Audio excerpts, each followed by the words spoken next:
Mä rakensin tällaisen. Tää näyttää mun YouTube-kanavan tilaajamäärän ja toimii yli vuoden CR2032 paristolla. Lähdetään vähän katsoa, mitä tämän rakentaminen vaati. Se ei nimittäin ollut ihan suoraviivainen prosessi. Pysy mukana.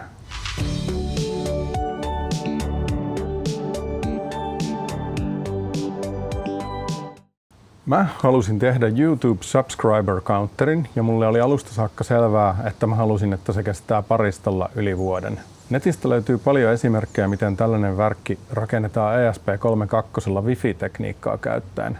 Itse halusin kuitenkin laitteen, joka toimii vähintään vuoden nappiparistolla ja niinpä Wi-Fi oli tekniikkana virrankulutuksen vuoksi ulkona.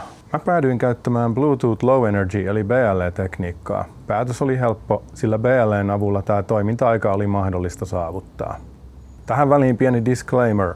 Mä oon töissä Silicon Labsilla ja mä käytän tässä projektissa Silicon Labsin piirejä, koska mä tunnen ne kuin omat taskuni.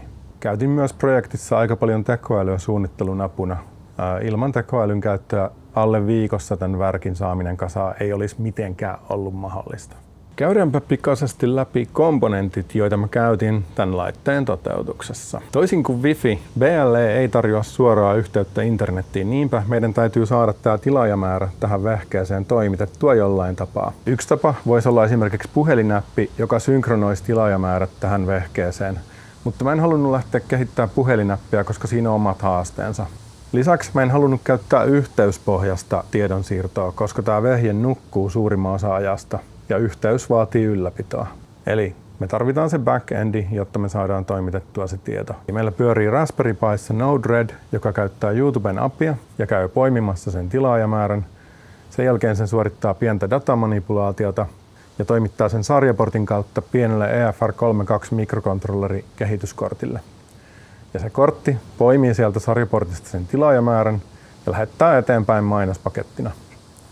Tää vehje herää kerran tunnissa, nuuskii ne mainospaketit ja ottaa sieltä mainospaketin payloadista sen tilaajamäärän ja päivittää sen tohon näytölle. Tämän vehkeen perustana on sellainen Silicon Labsin kehityskortti kuin XG24 DevKit. Se on jo kokonsa puolesta oikea valinta ja lisäksi siinä on valmis paikka CR2032 paristolle. Näyttönä tässä on AliExpressistä joskus vuosi sitten hommattu 2.9-tuumainen e-ink-näyttö. Ja se moduuli osoittautui pienoiseksi murheenkryyniksi tässä projektissa, ei niinkään toiminnallisuutensa takia, vaan virrankulutuksen minimoinnin takia, mutta palataan siihen vielä myöhemmin. Minkä takia muuten valittiin tämmöinen e-ink-näyttö tähän projektiin on sen takia, että nämä näytöt on tekniikaltaan semmoisia, että nämä ei kuluta lainkaan virtaa silloin, kun tämä näytön tila ei vaihdu. Ja lisäksi tämä pitää tämän tilansa, vaikka siitä vedetään sähköt kokonaan pois. Nämä on meille kaikille itse asiassa tuttuja arkipäiväisestä elämästä supermarketeista, eli kaupoissa on siirrytty jo aikoja sitten paperisista hintalapuista tällaisiin sähköisiin. Tämä kotelo on 3D-tulostettu Bambun P2S-printerillä käyttäen PLA:ta materiaalina. Mekaniikkasuunnittelu on tehty käyttäen sellaista softaa kuin OpenASCAD ja se mahdollistaa koodin avulla mekaniikkojen kuvailun ja siinä tekoäly oli isoksi avuksi. Valitettavasti projektin alkuvaihe oli niin intensiivinen, että mä en kuvannut sen aikana ollenkaan, vaan keskityin vaan devaamiseen. Eli hypätään suoraan siihen vaiheeseen, kun meillä oli käsissä ensimmäinen proto ja lähdetään parantelemaan sitä. Tämä perusidea tässä jo toimii hyvin. Tähän täytyy kuitenkin vielä tehdä tähän tuotteeseen vähän parannuksia sekä rautaan että softaan. Ja aloitetaan avaamalla tämä, niin näette mitä täällä on sisällä. Ja tässä on sitten se e-ink-moduuli. Tämä on ihan tämmöinen AliExpressin e-paper module 2.9 inch. Ja sitten koko projektin aivot löytyy täältä. Tähän olisi voinut tehdä siistimmän ratkaisun, mutta nyt mentiin näin. Täältä meiltä löytyy Bluetooth-kehityskortti. Ja tässä on tosiaan Bluetooth-piiri ja N-kappaletta erilaisia sensoreita ja sitten jonkun verran vapaita GPI:oita. Itse asiassa niiden kanssa oli vähän haasteita niiden vapaiden IO-pinneja, kun tässä on niin paljon kaikkea toiminnallisuutta, että oli haastavaa löytää vapaita GPIO-pinneja, mutta loppujen lopuksi saatiin sopiva määrä GPI:oita löytyy. Tämä on tosi vähävirtainen ja tässä on erilaisia low power modeja, mitä me hyödynnetään tässä projektissa ja tämä juttelee ton näytön kanssa SPI-väylällä. Tässä näyttömoduulissa on semmoinen ongelma, että tässä on level shifteri integroituna levylle, eli tätä voi käyttää joko 3 voltin logiikan tai 5 voltin logiikan kanssa.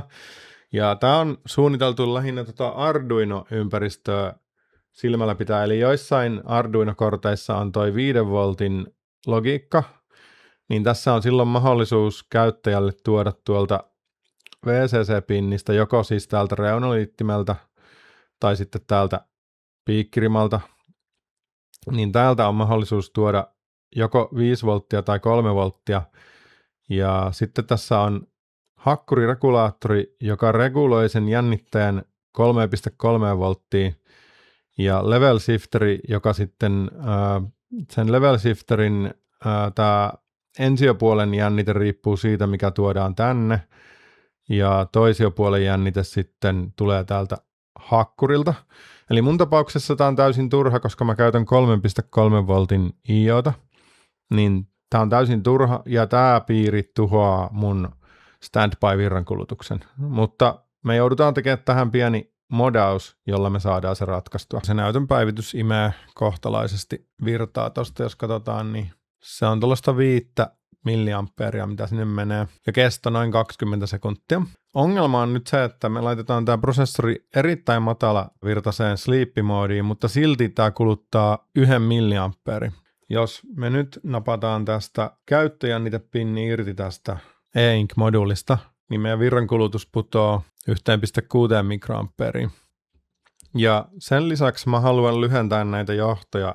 Nämä oli ainoat, mitä mulla sattui olemaan silloin tekohetkellä. Mä lyhensin näitä jo silloin, kun mä tein, mutta mä yliarvioin sen pituuden, mitä me tarvitaan, niin lyhennetään näitä vielä lisää, jotta toi on paljon helpompi kasata toi tuote sen jälkeen.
Lopulta, kun mä olin tapellut 2 päivää tämän näytön virrankulutusongelman kanssa, mukaan lukien se FET-kytkentään, niin mä päädyin vaan hyväksymään sen, että backpoweroidaan se niiden SPI-pinnien kautta. Eli SPI-pinnien kautta käytön aikana vuotaa sen verran virtaa, että ne poweroi tämän näytön.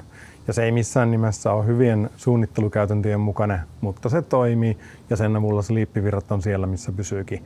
Ja kun tämä ei ole mikään tuotantoon menevä lopputuote, niin tämmöisessä hobbyprojektissa se on ihan ok mulle.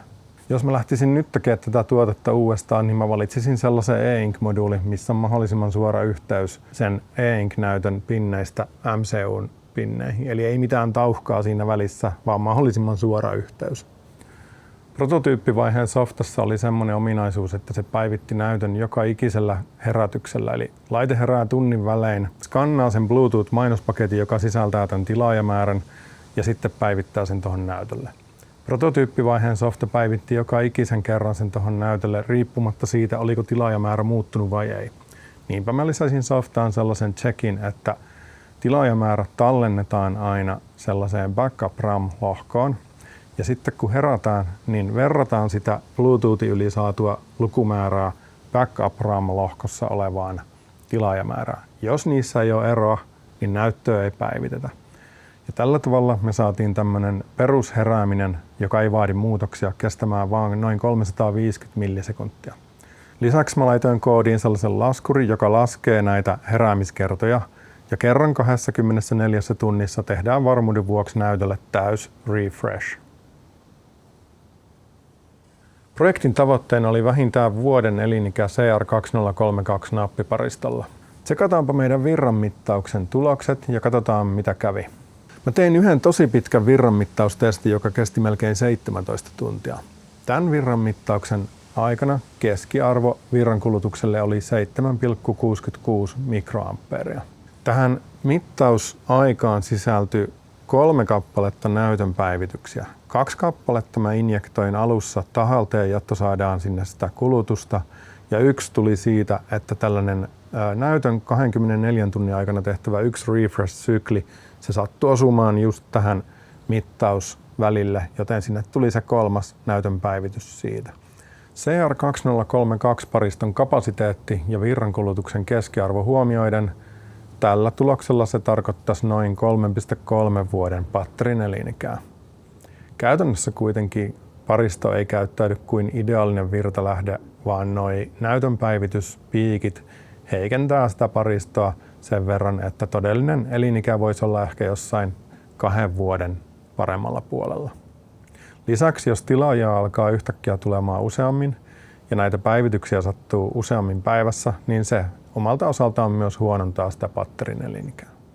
Jos kävisi niin positiivinen ongelma, että niitä tilaajia alkaisi yhtäkkiä tulemaan niin sankoin joukoin, että päivityksiä tapahtuu liian usein, niin mulla olisi käytännössä 2 vaihtoehtoa. Joko mä harventaisin päivitysväliä tunnista vaikka 3 tuntiin tai 4 tuntiin, tai sitten mä suunnittelisin uuden version tästä vehkeestä, johon mahtuisi isommat paristot sisälle. Näihin lukuihin on kuitenkin mun mielestä syytä olla tyytyväinen. Ottaen huomioon, että tähän projektiin meni alle viikko ja mä sain parannettua virrankulutusta todella paljon ja päästiin siihen tavoitteeseen, mitä lähdettiin hakemaan, niin se on mun mielestä jo ihan hyvä lopputulos. Toki datalehden mukaan tämän mikrokontrollerin pitäisi pystyä myös parempaankin, ja toki näin on.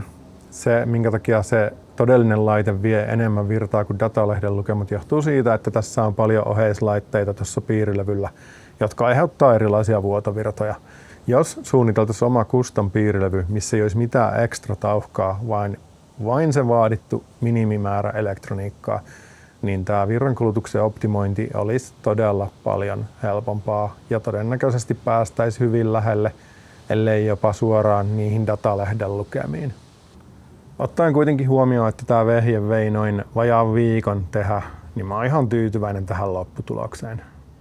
Kiitos kun katsoit videon ja huoli pois. Jatkossa mä tuun tulevilla videoilla palaamaan takaisin retropeli-aiheeseen. Mä halusin kuitenkin tän videoida, koska tää on mulle ollut tällainen passion project ja mulla on pidempään ollut jo mielessä, että mä toteutan tällaisen vehkeen ja nyt mulla oli siihen aikaa.